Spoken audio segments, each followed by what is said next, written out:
आज हम लोग देखने वाले हैं डेमोक्रेसी एंड इक्वलिटी, क्लास 7 का चैप्टर है, इकोनॉमिक सविक्स से है ये चैप्टर। डेमोक्रेसी जिसके बारे में बार बार बात की जाती है, डेमोक्रेसी क्या है? Democracy is a form of government in which government is elected by the people, है ना। क्या है डेमोक्रेसी? डेमोक्रेसी जो होती है, it is a form of government elected by people. लेकिन सही परिभाषा क्या है डेमोक्रेसी की? डेमोक्रेसी की सही परिभाषा ये है कि कोई भी व्यक्ति छोटे से छोटे स्तर का वो देश के सर्वोच्च पद तक पहुंच सके, उसको डेमोक्रेसी कहते हैं। जैसे हमारे और देश का सर्वोच्च पद कौन सा होता है? देश का सर्वोच्च पद संवैधानिक राष्ट्रपति का होता है, प्रेसिडेंट। तो कोई भी व्यक्ति भारत का प्रेसिडेंट बन सकता है, बस उसकी जो कंडीशंस हैं, मिनिमम कंडीशंस हैं, रिक्वायरमेंट्स हैं, वो पूरी होनी चाहिए। तो उसको डेमोक्रेसी कहते हैं। डेमोक्रेसी में जो पहला स्टेप होता है, पहला पायदान होता है, ये कुछ जनरल चीज़ें बता रहा है, एग्जाम पॉइंट ऑफ व्यू से नहीं, लेकिन आपको पता होनी चाहिए। डेमोक्रेसी का मतलब है, डेमोक्रेसी का जो पहला पायदान है वो है पब्लिक, पीपल। कोई रूल अगर गवर्नमेंट बनाती है तो जनता की ये रिस्पॉन्सिबिलिटी हो जाती है उस रूल को फॉलो करना, तो ही आप डेमोक्रेटिक हैं। अदरवाइज़ आप अपने आप को डेमोक्रेटिक कहने के हकदार नहीं। सिंपल सी परिभाषा कहें, to the people, for the people, by the people. लोगों के लिए, लोगों के द्वारा और लोगों से ही डेमोक्रेसी बनती है। We have studied that there are different system of power. Power में रहने के कई तरीके होते हैं, कई सिस्टम होते हैं जिससे पावर चलाई जाती है। That exist in the world today, जो आज वर्ल्ड में, विश्व में मौजूद है। In a dictatorial form of government. Dictatorial form का मतलब होता है तानाशाह, डिक्टेटरशिप। तो डिक्टेटरशिप में क्या होता है? तानाशाह किसी एक व्यक्ति की ही चलेगी और किसी की नहीं चलेगी, उसको बोलते हैं डिक्टोरियल फॉर्म। जैसे नॉर्थ कोरिया आपने देखा होगा, वहाँ पे किम जोंग यून है ना, तो पूरी तरह से डिक्टोरियल फॉर्म ऑफ गवर्नमेंट है, वो जो चाहेंगे वही होगा, है ना। In a dictatorial form of government ordinary citizens have no say in the decision making. No say in the decision making, it means नियम जो बनते हैं उसमें पब्लिक की कोई भी जिम्मेवारी, कोई भी हिस्सेदारी नहीं होती। जो राजा के मन में आएगा, जो वहाँ के शासक के मन में आएगा, वो नियम बन जाएगा। सिंपल। इसको खोलो पढ़ा। No say in the decision making process whereas the head has absolute power. Absolute power means होता है जिस पर किसी का कोई कंट्रोल ना हो, बिना किसी रुकावट के, बिना किसी बैरियर के। एब्सोल्यूट पावर यानी पूरी पावर आपके पास in the country. This may be of two types. Military dictatorship, ये दो तरह की हो सकती है, या तो आर्मी के द्वारा डिक्टेटरशिप हासिल कर ली गई हो, जैसे कि पाकिस्तान में हो चुका है 2 बार। एंड मोनार्की, या फिर राजशाही। राजशाही जैसे कि आपकी सऊदी अरब में है, राजा का शासन। इन मोनार्की अ मोनार्क, किंग और क्वीन हैज़ एब्सोल्यूट पावर। तो मोनार्की में राजा के पास पूरी पावर होती है, वो कोई भी नियम बना सकता है। That is known as dictatorship. It is generally hereditary. साधारणतया ये कैसी होती है? हेरेडिटरी। हेरेडिटरी का मतलब होता है अनुवांशिक, पिता से पुत्र को, पुत्र से उसके पुत्र को, मतलब पीढ़ी दर पीढ़ी राजा एक ही परिवार से बनता रहता है। जैसे भारत में कहने को डेमोक्रेसी है, लेकिन अगर आप कुछ पार्टियां देखेंगे तो देयर इज़ नो डेमोक्रेसी। लगता है कि मोनार्की चल रही है। पिछले 120 सालों से कांग्रेस एक ही परिवार में सबसे बड़ी पार्टी भारत की रन कर रही है। नाम देना उचित नहीं होगा, यू नो वेरी वेल। जिनके एक और राजकुमार राजा बनने की फिराक में घूम रहे हैं, लेकिन पब्लिक उनको मौका दे नहीं रही है।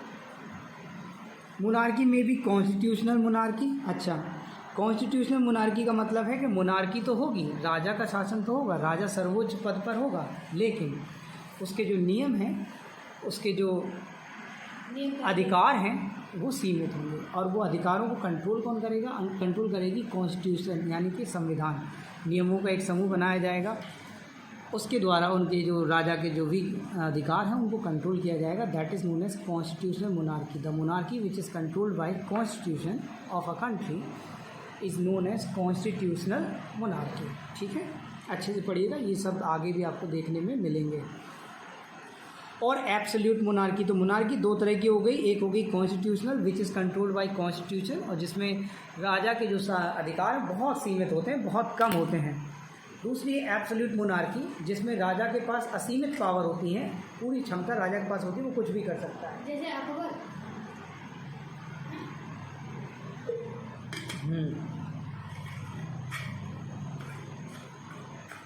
जैसे अकबर कैसे, हाँ अकबर एब्सोल्यूट में जाएगा। The powers of the Mona, अच्छा अब आप देखिएगा आज भी कुछ कॉन्स्टिट्यूशनल मोनार्की हैं, जैसे ब्रिटेन में रानी का पद अभी भी, रानी या राजा का जो पद है वो सर्वोच्च माना जाता है, लेकिन उनके अधिकार सीमित हैं और उनको रन किया जाता है, वहाँ की पार्लियामेंट रन करती है। ऑस्ट्रेलिया में है, यूएई में। अगर हम सऊदी अरब की तरफ देखें तो वहाँ एब्सोल्यूट मोनार्की है। कौन सी मोनार्की है? एब्सोल्यूट मोनार्की है, यानी कि पूरा निरंकुश शासन जिस पर किसी का कोई अंकुश नहीं हो सकता। तो एब्सोल्यूट मोनार्की का एग्जांपल हो गया सऊदी अरब, और कॉन्स्टिट्यूशनल मोनार्की का एग्जांपल हो गया Australia and Britain.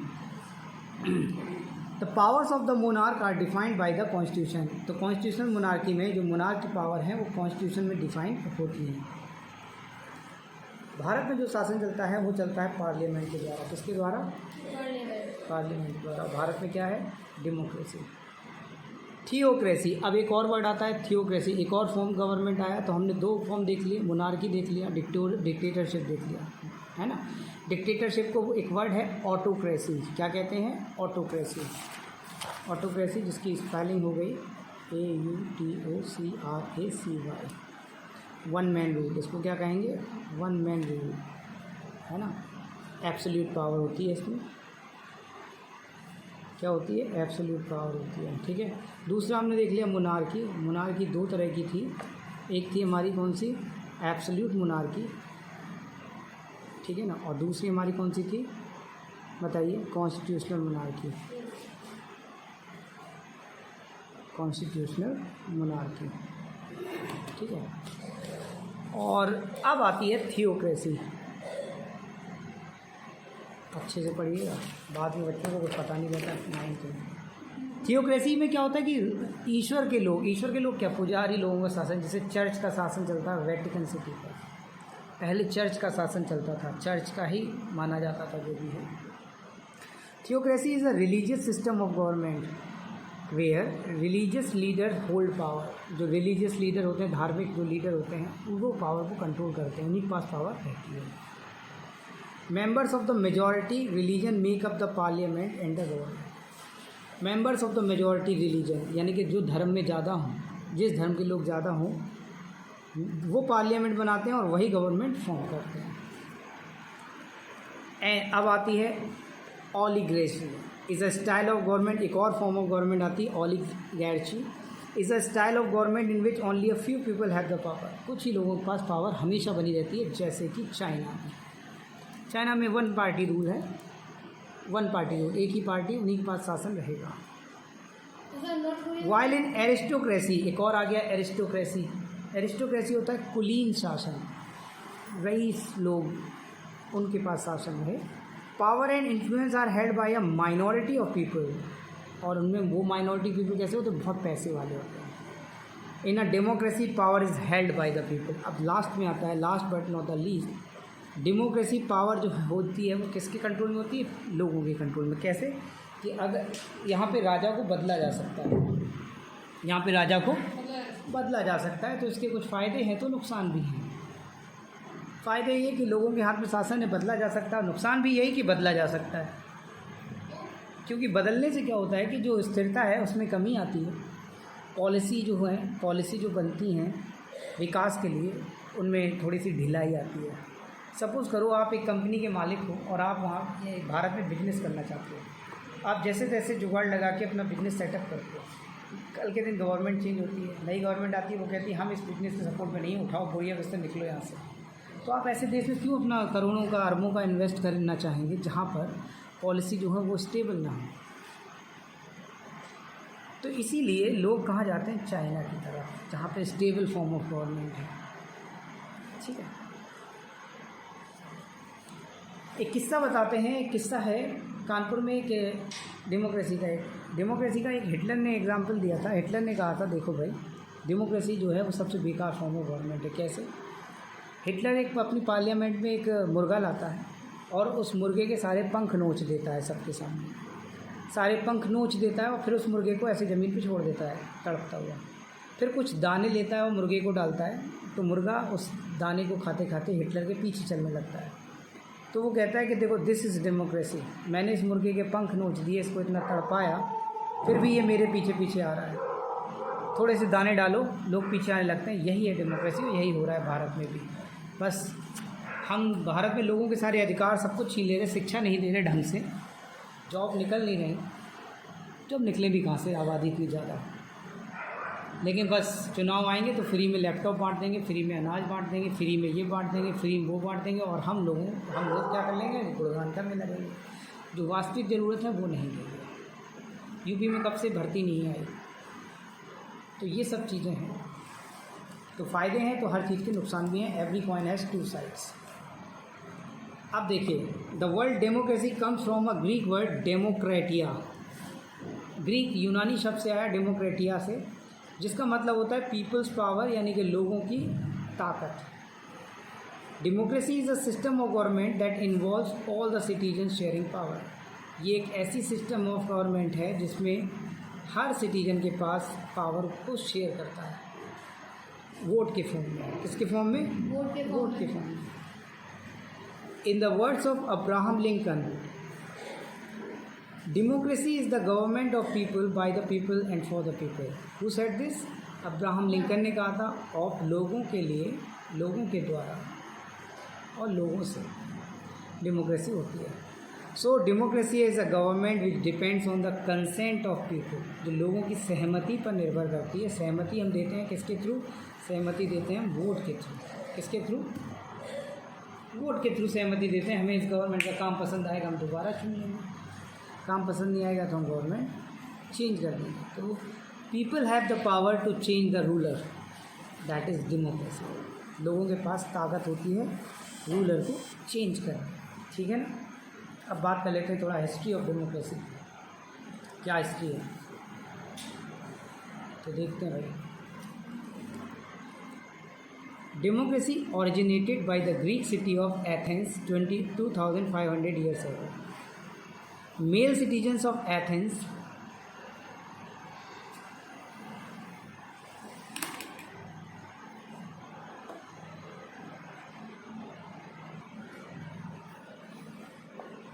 so democracy is a government which, okay, ठीक है।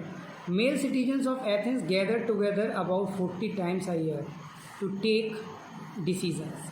तो जो मेल होते थे एथेंस के, वो साथ में इकट्ठा होते थे एक साल में 40 बार लगभग, और अपने डिसीजंस बनाते थे, नियमों का बनाते थे।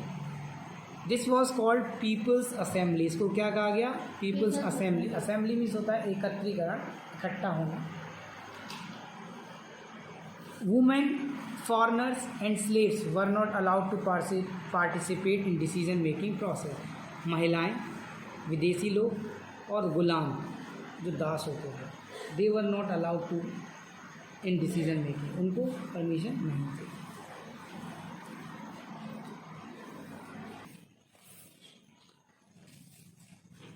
This was the system of direct democracy. ये, हाँ, डेमोक्रेसी दो तरह की होती है। डायरेक्ट डेमोक्रेसी, डायरेक्ट डेमोक्रेसी अगर देश छोटा है, लोगों की संख्या कम है, अगर देश छोटा है और लोगों की संख्या कम है तो हम डायरेक्ट डेमोक्रेसी में पार्टिसिपेट कर सकते हैं।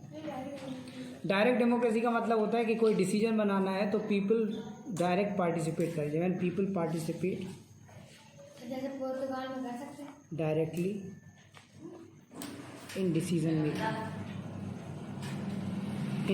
मेकिंग, तो that is known as direct democracy. कोई डिसीजन बनाना है, कोई कानून बनाना है तो लोगों से पूछ कर बनाना है। इनडायरेक्ट क्या होता है कि लोगों ने चुन के भेज दिए हैं, एमएलएज और एमपीज, ये लोगों ने चुने, अब ये बनाएंगे नियम, ये बनाएंगे कानून, तो ये क्या हो गया? इनडायरेक्ट। लोग डायरेक्ट पार्टिसिपेट नहीं कर रहे, लोग सीधे तौर पर नियम नहीं बना रहे। नियम बनाने के लिए उन्होंने अपने चुने हुए लोगों को भेजा, इसको बोलते हैं इनडायरेक्ट डेमोक्रेसी। तो भारत में क्या हुआ? इनडायरेक्ट। भारत में कौन सी डेमोक्रेसी हुई? क्यों हुई?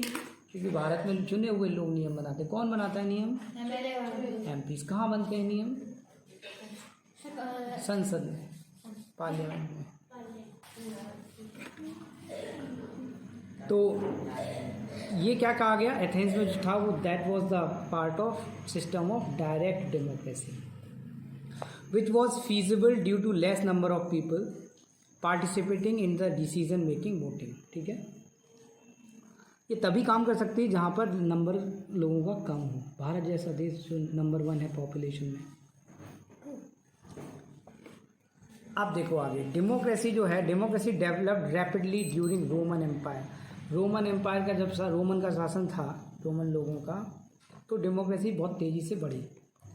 But with the rise of feudalism during the middle age, मध्य युग आते आते मीन्स 80s तक, 70s 80s 50s 100 आफ्टर हाँ, तो फ्यूडलिज्म का गुलामी प्रथा।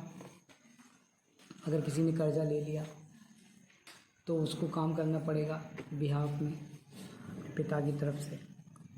साथ ही सामंतवाद होता है फ्यूडलिज्म। सामंतवाद का मतलब होता है कि कुछ लोग अपनी पावर्स का फ़ायदा उठाते हैं, उनको प्रिविलेजेस सहूलियतें मिली होती हैं, टैक्स से छूट मिली होती है।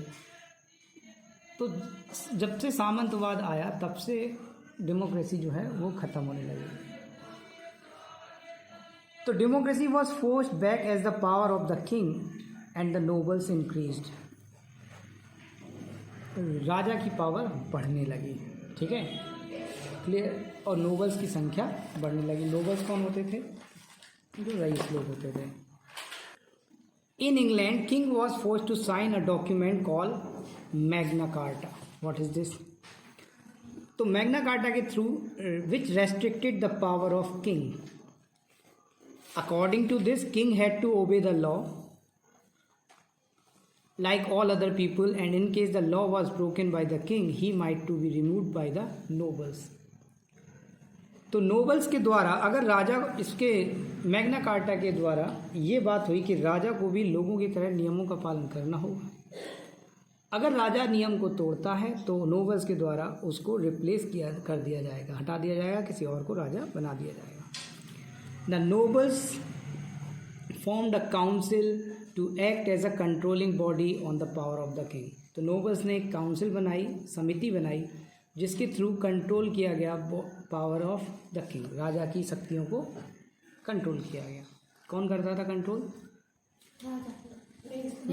Council of nobles. Europe is linked with the emergence of modern democracy to major revolutions. दो बड़ी बड़ी रिवॉल्यूशन, क्रांतियाँ हुई। First one is the American war of independence 1775 to 83। यही वो समय था जब फ्रांस में रिवॉल्यूशन हुई और डेमोक्रेसी का उदय हुआ, है ना। And the French revolution 1789। तो पहला डेमोक्रेसी का अगर कहीं पे क्रांति हुई डेमोक्रेसी के लिए, that was occurred in France in 1789. The first clear expression of French Revolution was seen in 1789. Were important to contribute greatly in the development of democracy. ये दो जो क्रांतियाँ हुई, ये डेमोक्रेसी में बहुत बड़ा योगदान दिया इन्होंने। The Glorious Revolution 1688, which is also called Bloodless Revolution. Bloodless Revolution का मतलब होता है कि क्रांति तो हो लेकिन वहाँ पे युद्ध ना हो, उसको बोलते हैं ब्लडलेस रिवॉल्यूशन। भारत में भी एक क्रांति को ब्लडलेस रिवॉल्यूशन कहा गया है, जो विनोबा भावे के द्वारा लाई गई थी जमीन को वापस देने के लिए। Vinoba Bhave, which is also called bloodless revolution. तो which revolution was known as bloodless revolution? The Glorious Revolution 1688 laid the foundation of the first democratic principle of the rule of law. इसने एक फाउंडेशन तैयार की, ज़मीन तैयार की first democratic principle of the rule of law, जिसमें democratic आदर्श के through rule बनाए गए, नियमों का एक समूह बनाया गया। French people through the French revolution emphasized that the country should be ruled by laws passed by the people. French revolution के द्वारा फ्रेंच के जो लोग थे, फ्रांस में रहने वाले जो लोग थे, उन्होंने ये कहा, उन्होंने ये बात आगे बढ़ाई कि अब मोनार्की नहीं चलेगी, अब राजा का शासन नहीं चलेगा, राजा ने जो नियम बना दिए वो नहीं चलेगा, अब वो नियम चलेंगे जो लोग बनाएंगे, लोगों के द्वारा नियम बनाए जाएंगे। One more is there, a timocracy in as Aristotle's politics is a state where only property owners participate in government. तो टाइमोक्रेसी अरिस्टो की पॉलिटिक्स में कहा गया है कि वो प्रॉपर्टी, वो गुण है जहाँ पर केवल और केवल प्रॉपर्टी ओनर्स जब गवर्नमेंट को फॉर्म करने में पार्टिसिपेट करते हैं। और ऐसा यहाँ भी था। फ्रेंच रिवॉल्यूशन के बाद पूरी तरह से डेमोक्रेसी नहीं आई थी। महिलाओं को वोट डालने का अधिकार बहुत बाद में मिला, नहीं था। वोट डालने का अधिकार उन्हीं को था जिनके पास पैसे होते थे। पैसे से वोट डालते नहीं, ऐसा नहीं है। एक्टिव सिटीजन बोला जाता था उनको। एक्टिव सिटीजन वो होते थे जो एटलीस्ट टैक्स भरते थे, 3 दिन की मजदूरी के बराबर टैक्स तो भरते ही हो, उनको एक्टिव सिटीजन दर्जा दिया गया। और active citizens were only included in voting. In France the national constituent assembly adopted the declaration of rights. Declaration of rights क्या है? Of man and citizens in 1789। Declaration of rights का मतलब है अधिकार पत्र, घोषणा पत्र। इसमें क्या था? नियम लिखे थे। जैसे अपने यहाँ संविधान लिखा है ना, इनके लिए declaration of rights of man, यानी कि चार्टर ऑफ मैन। तो इसमें नियम लिखे थे और वो नियम मानने पड़ेंगे, संवैधानिक रूल हो गए वो।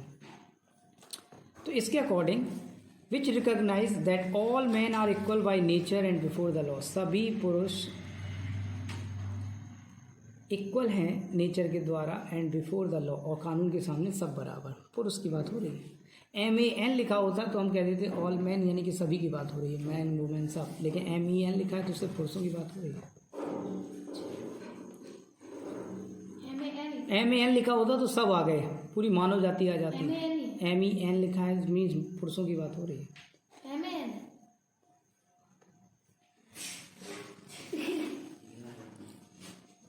And that government is established to guarantee to man the enjoyment of his natural rights।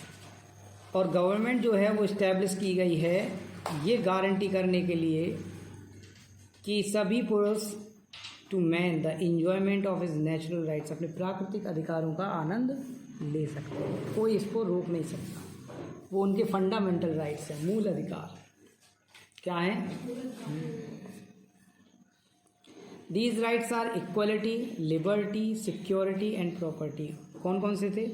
Rights to equality, right to liberty, right to security and right to property। यहीं से उठा के भारत के संविधान में चिपका दिए गए। भारत का संविधान most of I think awful cut copy paste है। कुछ यहाँ से चुराया, कुछ वहाँ से चुराया, कुछ वहाँ से चुराया और कट कॉपी पेस्ट कर दिया। भारत का संविधान सबसे बड़ा लिखित संविधान है, फिर भी कोई भी व्यक्ति को जेल नहीं होती, बड़े आदमी को सब बच जाते हैं। भारत के संविधान में जो कुछ भी लिखा है उसका अपोजिट भी लिखा है।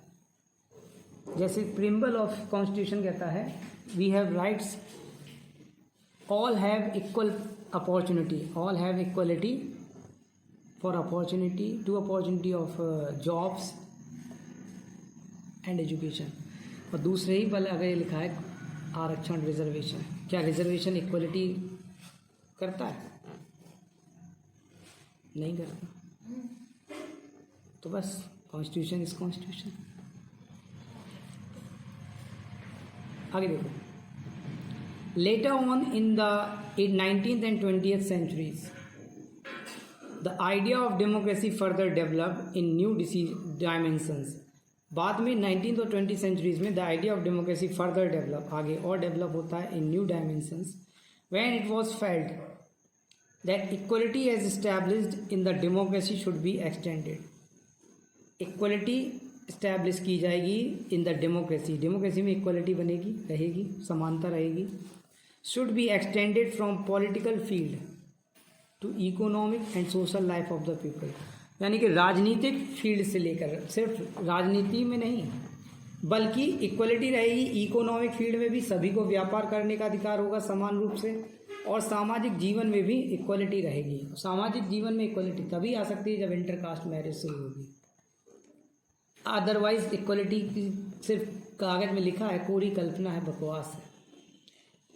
शादी के लिए लोग अपनी जाति की लड़की या लड़का ढूंढते हैं, तब तक इक्वलिटी आ ही नहीं सकती, संभव ही नहीं है। इक्वलिटी तभी आएगी जब शादी के लिए लड़का और लड़की ढूंढी जाए। अभी क्या ढूंढा जाता है? जाति ढूंढी जाती है, लड़का लड़की बाद में। प्राइमरी क्या होता है? जाति का होना चाहिए, सेकेंडरी लड़का होना चाहिए। प्राइमरी नीड है जाति। तो जब तक प्राइमरी नीड जाति है तब तक इक्वलिटी की तो सोचना भी एक गुनाह है, झूठ है। और लोग कहते हैं कि भेदभाव भेदभाव भेदभाव तो आपके खून में है, नस नस में भरा है भेदभाव। तो जब तक ये नहीं होगा तब तक इक्वलिटी की बातें सिर्फ कोई बकवास है। ठीक है। Most countries of Asia and Africa after gaining independence from European powers. तो एशिया और अफ्रीका में किसकी पावर थी? यूरोपियन पावर थी। आपको पता है कॉलोनीज, कोलोनियलिज्म क्या होता है? उपनिवेशवाद। पैसे के दम पर, बिजनेस के दम पर आप किसी देश पे शासन करें तो उसको बोलते हैं कोलोनियलिज्म। तो हमारे यहाँ किसकी कॉलोनीज थी? ब्रिटेन की थी, फ्रेंच की थी, पुर्तगाल की थी। कल आपने पढ़ा था, थी। पोर्तुगीज आए थे सबसे पहले, फिर फ्रेंच आए, then after East India company. तो यूरोपियन पावर से जब हम लोग फ्री हुए, such as Britain and France, then we adopted a democratic form of government. हमने क्या अडॉप्ट किया? Democratic form of government. अच्छा, जब अंग्रेज गए तो अंग्रेज हमें छोड़ के गए थे। अंग्रेजों ने कहा कि जैसा हमने आपसे भारत लिया था हम वैसा ही आपको वापस करेंगे।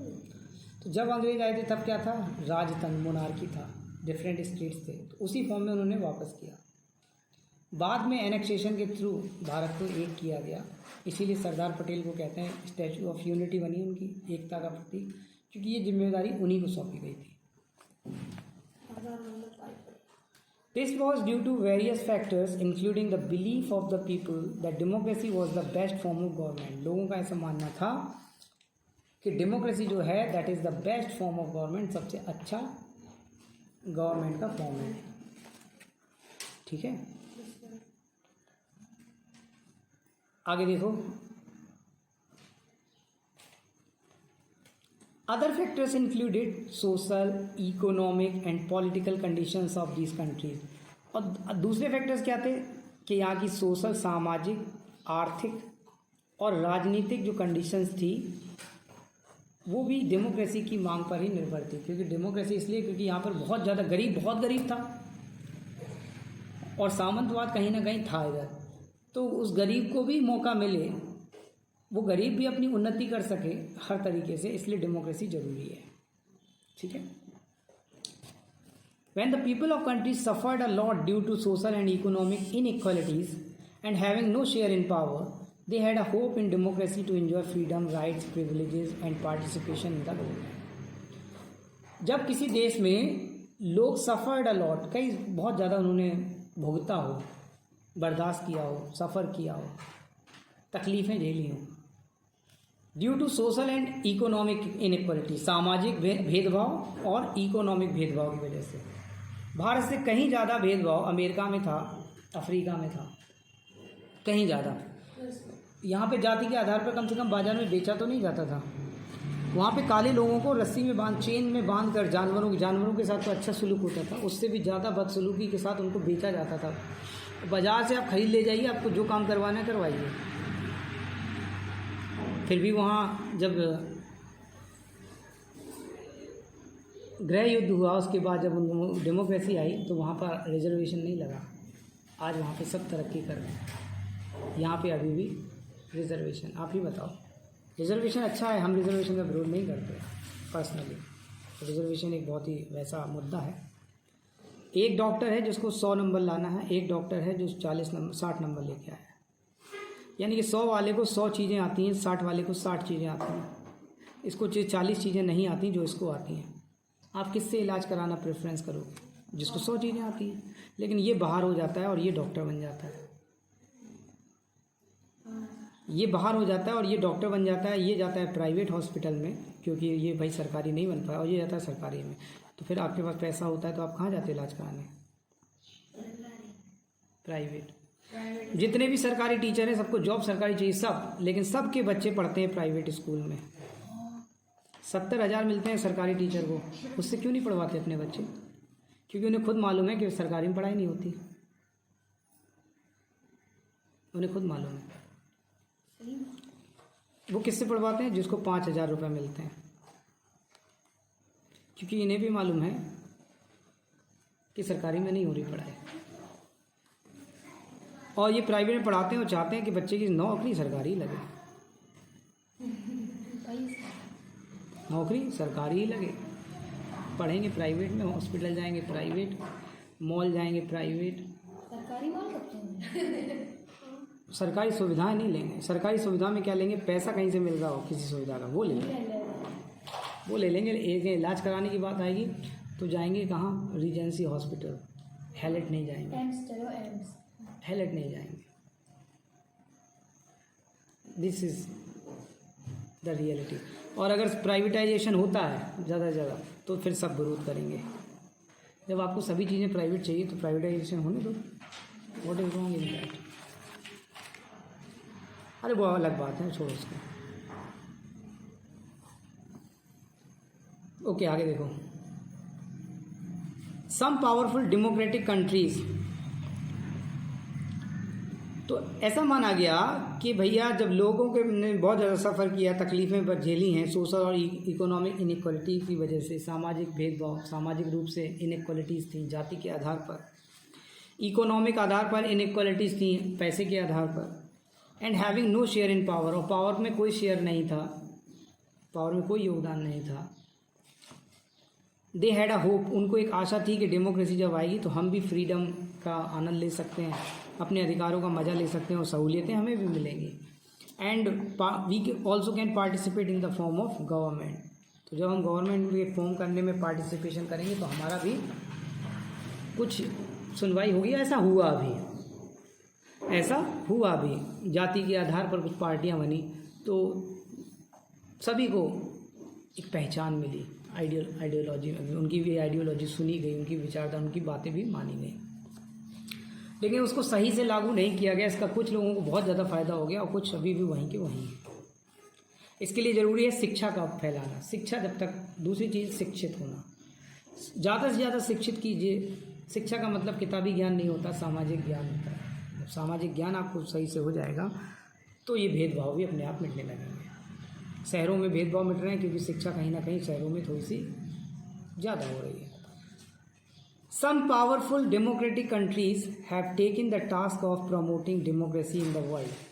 जो पावरफुल कंट्रीज़ हैं, डेमोक्रेटिक कंट्रीज जिनके यहाँ ऑलरेडी डेमोक्रेसी है, उन्होंने ये टास्क उठाया, उन्होंने ये कर्तव्य टास्क लिया।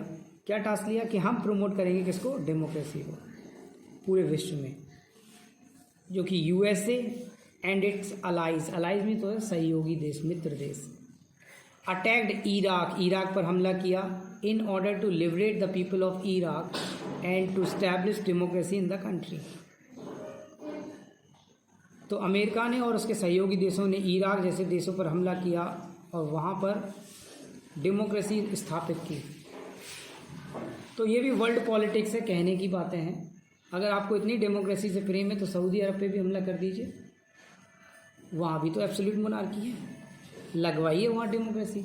उन पे नहीं करेंगे क्योंकि वो इनके साथ हैं, वो इनको तेल बेचते हैं। इराक इनको तेल नहीं बेचता था तो इन्होंने हमला कर दिया। खेल है सब तेल का, वर्ल्ड पॉलिटिक्स है, दिस इज़ वर्ल्ड पॉलिटिक्स। अगर आपको इतने डेमोक्रेसी से प्रेम है, आप सच में डेमोक्रेसी, तो फिर यूए सऊदी अरब में आप क्यों सहयोग करें? वहाँ भी डेमोक्रेसी लगवाइए ना, नहीं लगवाएंगे क्योंकि वो तेल दे रहा है, तेल साथ में इनको सहयोग कर रहा है, इनको इनसे ही हथियार खरीदता है, सब कुछ इन्हीं से खरीदता है, तो वहाँ क्यों करवाएं? यूएई में डेमोक्रेसी लाइए, नहीं लाएंगे, इराक पे हमला करने चले गए। पाकिस्तान में जब डेमोक्रेसी हटी थी तब आए जाए थे, जब मिलिट्री रूलर से पाई थी, लेकिन नहीं, सबका अपना अपना फ़ायदा, अपना अपना नुकसान सब देखते हैं।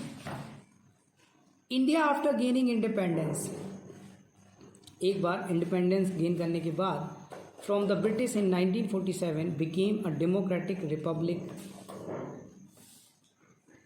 तो हम क्या बन गए? Democratic Republic. रिपब्लिक क्या होता है? गणतंत्र.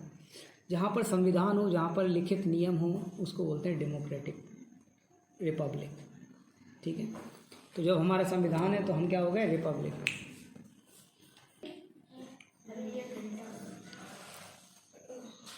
Republic is the state in which supreme power is held by the people and their elected representative. तो रिपब्लिक वो स्थिति होती है जहाँ पर सुप्रीम पावर, सबसे बड़ी पावर जो होती है, वो लोगों के पास होती है, एंड देयर इलेक्टेड रिप्रेजेंटेटिव, और उनके द्वारा चुने गए रिप्रेजेंटेटिव्स के पास, जो कि आप MLAs और MP के फॉर्म में जानते हैं. MLA कौन होते हैं? MLA होते हैं member of legislative assembly. MP होते हैं मेंबर ऑफ पार्लियामेंट. जो पार्लियामेंट के लिए चुन के जाते हैं वो मेंबर ऑफ पार्लियामेंट MPs होते हैं. जो लेजिस्लेटिव असेंबली यानी कि स्टेट इलेक्शन होते हैं चीफ मिनिस्टर वाले, उसमें MLA. याद रखिएगा. Our neighbors such as Pakistan, Bangladesh, Sri Lanka, Myanmar have and mixed records and experience different forms of government such as democracy, military dictatorship, etc. तो हमारे जो पड़ोसी हैं पाकिस्तान है, आपने देखा है कि वहाँ डेमोक्रेसी रही, कभी मिलिट्री डिक्टेटरशिप आ जाती है, कभी फिर डेमोक्रेसी आ जाती है, कभी फिर मिलिट्री डिक्टेटरशिप आ जाती है. तो मिक्स्ड एक्सपीरियंस है उनके पास, हमारे पास नहीं है. वी हैव ओनली डेमोक्रेसी जब से वो संभाला है. The main trust of democracy rule of law and equality. Democracy का मेन चीज़ क्या है? Rule of law and equality. नियमों के आधार पर चलना और इक्वलिटी. जिस दिन ये दोनों समाज हो जाएंगे, डेमोक्रेसी का कोई मीनिंग नहीं रहेगा. इनइक्वलिटी क्या करती है? लोगों के बीच में भेदभाव क्रिएट करती है. भेदभाव जब आते हैं तो जैसे तो मेन थ्रस्ट ऑफ डेमोक्रेसी क्या है? Rule of law and equality. अगर इक्वलिटी नहीं रही, इनइक्वलिटी आ गई, तो जैसे घर में रहने वाले दो भाइयों में झगड़ा हो जाता है, वैमनस्यता आ जाती है, ईर्ष्या हो जाती है. उसी प्रकार देश हमारा घर है और हम लोग रहने वाले भाई हैं, किसी भी धर्म जाति के. और अगर ऐसा हुआ तो हम लोगों में भी वैमनस्यता आएगी, लड़ेंगे झगड़ेंगे, तो यूनिटी ख़त्म हो जाएगी. इसलिए डेमोक्रेसी बहुत ज़रूरी होती है. डेमोक्रेसी के टाइप्स, जैसा कि मैंने पहले भी बताया था, दो तरह की डेमोक्रेसी होती है, डायरेक्ट डेमोक्रेसी, इनडायरेक्ट डेमोक्रेसी, जो मैं बता चुका हूँ ऑलरेडी आपको. डायरेक्ट डेमोक्रेसी में लोग डायरेक्ट पार्टिसिपेट करते हैं डिसीजन मेकिंग में. इनडायरेक्ट में ऐसा नहीं होता. इनडायरेक्ट में चुने हुए लोग एक साथ बैठते हैं, फिर वो नियम बनाते हैं.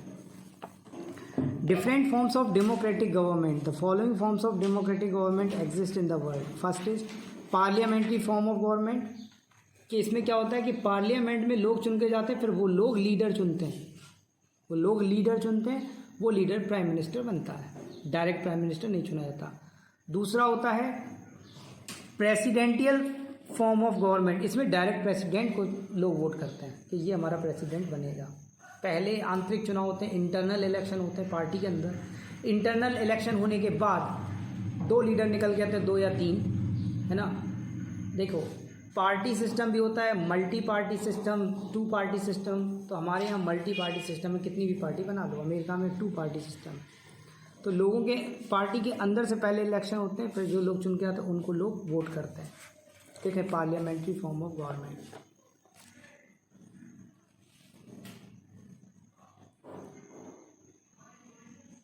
तो क्या कह रहे हैं parliamentary form of government? The parliament is the supreme law making body.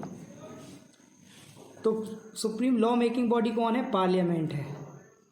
While the president is the constitutional head. Constitutional head है, जैसा कि मैंने पहले बताया था, संविधान में सबसे उच्च जो पद है वो किसका है? President. But he has limited power. He is controlled by the parliament. Parliament के द्वारा उसको कंट्रोल किया जाता है, जैसे कि कॉन्स्टिट्यूशनल मोनार्की सेम ऐसे है. The real power rest with the council of minister. जो असली पावर है वो किसके पास है? काउंसिल ऑफ मिनिस्टर्स के पास, जो कि लेड किया जाता है, led by the prime minister, जिसका हेड होता है prime minister. At the centre and the chief minister in the states. और स्टेट में कौन हेड होता है? Chief minister. ठीक है. The party with the greatest representation in the parliament from the government. वो पार्टी जिसके पास सबसे ज़्यादा रिप्रेजेंटेशन होता है पार्लियामेंट के अंदर, यानी कि जिसके सबसे ज़्यादा मेंबर चुनके जाते हैं संख्या में. जिस पार्टी के मेंबर्स को ज़्यादा लोग जगह से चुन के जाता है, जो संख्या में ज़्यादा होते हैं, उनके पास पावर होती है. ठीक है, कैसे कि मान लो अगर सीट नंबर ऑफ सीट्स हैं तो जैसे कि 402, तो उसका आधा करिए +1 कीजिए, तो इतनी सीट जिसके पास होंगी वो सरकार बना लेगा, गवर्नमेंट फॉर्म कर लेगा। ये थी बात किसकी? Parliament form of government. Parliamentary form of government. ठीक है, अब हम देखते हैं presidential form of government. In this system the president is elected directly by the people, जैसा कि मैंने बताया था, इसमें डायरेक्ट प्रेसिडेंट को चुनते हैं। यहाँ पे डायरेक्ट अपने या प्रधानमंत्री को नहीं चुनते, डायरेक्ट लोगों को चुनते हैं, एमपीज़ को चुनते हैं, वो एमपीज़ अपना लीडर चुनता है। ये the parliament has no control over the president, parliament का कोई कंट्रोल नहीं होता प्रेसिडेंट के ऊपर। President is the head of government, और प्रेसिडेंट पूरी सरकार का क्या होता है? हेड होता है, मुखिया होता है। क्लियर? इतनी बात। अब देखिए unitary form of government. In this system the states are controlled by the central government, state को कंट्रोल किया जाता है किससे? Central government. अच्छा, इसको याद रखिएगा, यूनिटरी फॉर्म ऑफ गवर्नमेंट। एक फेडरल होती है, अभी फेडरल आएगी। And states do not have much powers in policies and decision making. This system exists in France, China and Japan. तो यूनिटरी फॉर्म गवर्नमेंट में जो मेन गवर्नमेंट होती है ना, जैसे अपने प्राइम मिनिस्टर है, वो सब स्टेट्स को कंट्रोल करते हैं। ठीक है, स्टेट्स के पास पावर नहीं होती कि वो नियम बना सकें, डिसीजन ले सकें, उनको पूछना पड़ता है किससे? यूनियन गवर्नमेंट से। सेकेंड फॉर्म होती है फेडरल फॉर्म ऑफ गवर्नमेंट। इसको बहुत अच्छे से समझिएगा। फेडरल में क्या होता है? गवर्नमेंट जो है पावर को शेयर करती है, कुछ पावर्स स्टेट को दे दी जाती हैं कि भाई आप डिसीजन जल्दी से ले सको। ऑटोनोमस नहीं होते स्टेट, लेकिन फिर भी कुछ पावर दे दी जाती हैं। तो अब इसमें भी दो होते हैं फेडरल फॉर्म में, holding together, coming together. Holding together में क्या होता है कि मेन पावर यूनिटरी गवर्नमेंट के पास होती है, जो पूरे देश को शासन करती है, प्राइम मिनिस्टर के पास। फिर भी कुछ पावर्स दे दी जाती हैं स्टेट को कि जैसे पुलिस, आप अपनी सुरक्षा कीजिए, खेती के डिसीजन लीजिए, आप खुद लीजिए। लेकिन अगर कुछ गड़बड़ होता है तो हम आपको हटा सकते हैं, सेंट्रल गवर्नमेंट स्टेट गवर्नमेंट को हटा सकती है, ऐसा है। कमिंग टुगेदर में क्या होता है? स्टेट पूरे ऑटोनोमस होते हैं, उस पर पूरा कंट्रोल नहीं होता, उनको फुल कंट्रोल मिला होता है, आप अपना स्टेट चलाइए। अमेरिका में है। तो फेडरल में क्या होता है? In this system powers are divided between central government and state government. Power को जो है वो डिवाइड कर दिया जाता है किसमें? सेंट्रल गवर्नमेंट में और स्टेट गवर्नमेंट में। कुछ पावर दे दी जाती है सेंट्रल गवर्नमेंट को, जो पूरे देश को प्रभावित करती हूँ, ऐसी ताकत किसके पास होती है? सेंट्रल गवर्नमेंट के पास, जो डिसीजन पूरे देश को प्रभावित करें, वो डिसीजन लेने का अधिकार सेंट्रल गवर्नमेंट को होता है। जो पर्टिकुलर स्टेट के लिए होते हैं, जैसे भाषा, भारत में different, Bharat is a very versatile country on the basis of language, custom, religion. तो ये पावर स्टेट को दे दी जाती है कि आप बेहतर समझो। जैसे अगर तमिलनाडु का डिसीजन यूपी का आदमी ले तो क्या सही ले पाएगा? इसलिए तमिलनाडु स्टेट के चीफ मिनिस्टर को दे दी कि आप भाषा से आधारित, कस्टम से आधारित, कल्चर से आधारित डिसीजन आप खुद लो, आप बेटर समझते हो, तो उनको फुल पावर है, you take your own decision. This is known as federal form of. यहाँ पे पावर डिवाइड कर दी जाती है, कुछ सेंट्रल के पास, कुछ स्टेट के पास। The constitution is both rigid and written. In case a conflict between the central law and the state law, the central law will be superior. अगर कभी कॉन्फ्लिक्ट हो गया, विरोध हो गया, तो जो सेंट्रल लॉ होंगे वो मेन माने जाएंगे, और फिर भी विरोध नहीं थमा, अगर स्टेट के बीच में विरोध हो गया तो सुप्रीम कोर्ट जाएंगे। ठीक है? ठीक है? अब आते हैं एलिमेंट्स ऑफ डेमोक्रेसी। डेमोक्रेसी के क्या एलिमेंट्स हैं, यानी कि keywords of democracy. The goal of a democracy is to bring about equality and secularism. What is the goal of democracy? तो the goal of democracy is to bring about equality and secularism. Secularism होता है धर्मनिरपेक्ष, यानी कि आप किसी भी धर्म के प्रति अपने अंदर ईर्ष्या ना रखें। किसी भी धर्म के प्रति आप अपने अंदर ईर्ष्या ना रखें, सभी धर्मों को एक समान नज़र से देखा जाए, सभी धर्म के लोग एक साथ मिलकर रह सकें, उसको बोलते हैं सेक्युलरिज्म। और Bharat is a secular country. धर्मनिरपेक्षता। Democracy is considered to be the best form of the government. अब क्यों बेस्ट कहा जाता है, देखते हैं भाई क्या रीज़न है इसको बेस्ट कहने। Nowadays it has the following essential elements. सबसे पहला एलिमेंट क्या होता है? Equality. Equality is the foundation of democracy. Democracy का फाउंडेशन, नींव क्या है? इक्वलिटी। इक्वलिटी आए, इसीलिए डेमोक्रेसी रखी गई। All citizen in a democratic country are equal in the eyes of law, कानून के सामने सभी लोग कैसे हैं? बराबर हैं। All citizens enjoys equal social, political, economic rights, सामाजिक रूप से बराबर, राजनीतिक रूप से बराबर और आर्थिक रूप से बराबर, यानी कि आप कोई भी धंधा बिजनेस कर सकते हैं, कोई भी जाति के हों। And state can not discriminate, कोई भी स्टेट डिस्क्रिमिनेट नहीं कर सकता, भेदभाव नहीं कर सकता among citizens on the basis of caste, जाति के आधार पर, धर्म के आधार पर, भाषा के आधार पर, सेक्स के आधार पर, मतलब मेल और फीमेल के आधार पर, प्रॉपर्टी और डिग्री के आधार पर या एजुकेशन के आधार पर, किसी भी आधार पर भेदभाव आपके साथ नहीं किया जा सकता। All citizen take part in the government of the country, सभी सिटीजन भारत की सरकार बनाने की जो भी पद्धति है, प्रणाली है, उसमें पार्टिसिपेट कर सकते हैं। ये होगी बात किसकी? इक्वलिटी की। अब बात कर लेते हैं फ्रीडम की। In a democratic government people have the freedom to express their views fearlessly, अपने विचार रखने बिना डरे, निडरता के साथ अपने विचार रखने की आज़ादी होती है। एंड टू अडॉप्ट और प्रोपगेट एनी रिलीजन, और कोई भी धर्म आप, किसी भी धर्म का आप प्रचार प्रसार कर सकते हो, कोई भी धर्म आप अपना सकते हो, ठीक है ना। Freedom to express views and to adopt और प्रोपगेट एनी रिलीजन, अंडरस्टूड? तो दिस इज डेमोक्रेटिक कंट्री। आगे देखो, और किसी भी धर्म की आप बुराई नहीं कर सकते। पॉलिटिकल टॉलरेंस, टॉलरेंस होता है सहनशीलता, यानी कि पॉलिटिकल रूप से सभी को आप अपने साथ रखेंगे। टॉलरेंस का मतलब ये कि कोई भी किसी के प्रति ईर्ष्या नहीं रखेगा। In democracy societies are politically tolerant, democracy में जो समाज है वो पॉलिटिकली, राजनीतिक रूप से टॉलरेंट होता है। कोई भी व्यक्ति किसी भी जाति, किसी भी धर्म का हो, सब समान। This means that while the majority of people rule in democracy, the rights of minority must be protected.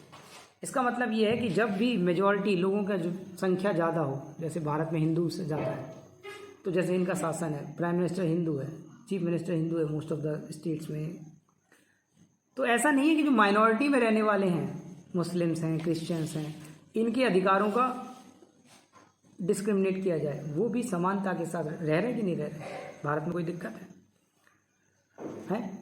Pakistan में जब आज़ाद हुआ था तो 22% मुस्लिम थे, हिंदू थे माइनॉरिटीज़ में, अब 1% बचे।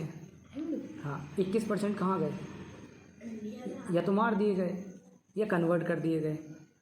अब जब भारत में जितने थे उससे ज़्यादा बढ़ गए, तो भारत में कोई भी किसी भी धर्म के लिए कोई भी ज़्यादा इंटॉलरेंस नहीं है। कहोगे कहाँ से? वो इस्लाम कंट्री है, मुस्लिम कंट्री है। कहो, सुन कौन रहा? नेक्स्ट इज सिटीजन पार्टिसिपेशन, लोगों का पार्टिसिपेशन सरकार बनाने में, हर काम में। All the citizens have the rights to contest as a candidate for any post, सभी लोगों को, बस वो कैदी नहीं होना चाहिए, विक्षिप्त नहीं होना चाहिए, दिमाग से पागल नहीं होना चाहिए, और उम्र उसकी होनी चाहिए। बाकी सभी सिटीजन्स को अधिकार है कि वो एक किसी भी पोस्ट के लिए इलेक्शन लड़ सकता है, चाहे वो पोस्ट एमएलए की हो, एमपी की हो, प्राइम मिनिस्टर की हो, प्रेसिडेंट की हो, किसी की भी हो। ऑल सिटीजन्स अडल्ट होने चाहिए, are allowed to participate actively in government making process, सभी इलेक्शन में पार्ट कर सकते हैं। अडल्ट का मतलब अबव 18 ईयर्स ऑफ एज, 18 साल से ऊपर। अकाउंटेबिलिटी, ये सबसे अच्छा फॉर्म है, ये सबसे अच्छी खूबी है डेमोक्रेसी की, अकाउंटेबिलिटी, जवाबदेही। एक पार्टी रूल करती है, दूसरी पार्टी को कहा जाता है ऑपोजिशन, विपक्ष। तो ऑपोजिशन क्वेश्चंस करता है कि आपने ये रूल क्यों बनाए, क्योंकि उनको भी तो लोगों ने चुन के भेजा है, भले वो सरकार नहीं बना पाए, लेकिन जो भी मेंबर्स हैं पार्लियामेंट में, सबको लोगों ने भेजा है, तो वो भी लोगों का प्रतिनिधित्व कर रहे हैं, तो उन्हें प्रश्न पूछने की अधिकार है और सरकार को जवाब देना होगा। अकाउंटेबिलिटी, जवाबदेही होती है। This is the best thing. In democracy elected and appointed officials are accountable to the people, लोगों के प्रति जवाबदेह होते हैं, उन्हें जवाब देना होता है। They are responsible for their actions, और अगर उन्होंने कोई काम किया है तो उनको उसकी जिम्मेदारी लेनी पड़ती है। Second next is transparency. नियम बनाने में ट्रांसपेरेंसी होती है। जो भी नियम बनाएंगे आप बताएंगे क्या बना रहे हो, यानी कि आपको संसद में पेश करना होता है, उस नियम को पास कराना होता है, बहस होती है, तो उसको बोलते हैं ट्रांसपेरेंसी, ताकि सबको पता चले हम ये नियम बना रहे हैं, क्यों बना रहे हैं, उसके प्रश्न क्वेश्चन पूछे जाते हैं, उसके आंसर देती है गवर्नमेंट संसद में। Next is regular free and fair election. हर 5 साल में इलेक्शन होते हैं, सभी को उसमें पार्टिसिपेट करने की आज़ादी होती है, फेयर सबको चांस मिलता है, सब अपने बराबर प्रचार प्रसार करते हैं, किसी को रोक नहीं होती। एंड मल्टी पार्टी सिस्टम, कोई भी पार्टी जाके इलेक्शन लड़ सकती है। So this is the first part of this lesson. Some things remain, equality in democracy, injustice around the world. These things we will discuss further. Thank you. Have a nice day.